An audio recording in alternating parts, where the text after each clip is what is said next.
Troy Taylor, the former head coach of Stanford football, has filed a defamation lawsuit against ESPN and reporter Xuan Thai, alleging a damaging story led directly to his dismissal.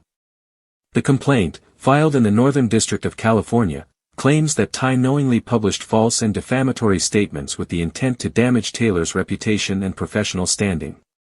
The story in question, published in March, cited unnamed sources and 2 internal investigations that alleged Taylor bullied and belittled female staff members within the athletic department.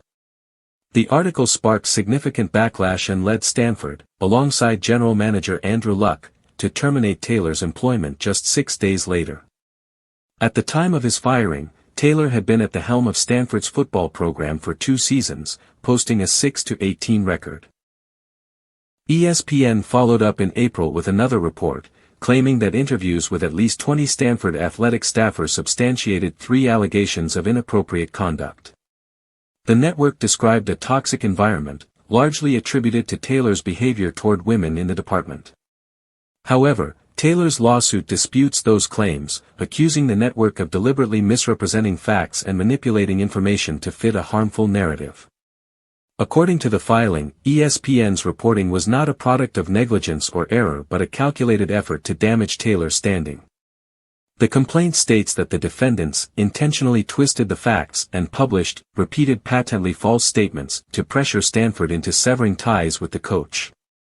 Andrew Luck, a former Stanford quarterback and number 1 overall NFL draft pick, was hired as the program's GM in late 2023. Despite reportedly being aware of the concerns around Taylor, Luck only made the decision to terminate him after ESPN's report was made public. The timing, just ahead of spring practices, added to the controversy. Taylor was initially hired by Stanford in December 2022 after a successful run at Sacramento State, where he led the program to 3 consecutive FCS playoff appearances. His arrival was seen as a fresh start following the departure of longtime coach David Shaw, who left after back-to-back 3-9 seasons. Unfortunately, Taylor's tenure mirrored those struggles, posting identical records in both of his seasons with the Cardinal. In the wake of Taylor's departure, Luck named Frank Reich, his former coach with the Indianapolis Colts, as Stanford's interim head coach. Reich accepted the position under the condition that he would not be considered for the permanent role. The university now faces the dual task of defending its decision and seeking stability within a football program mired in both performance issues and internal controversy.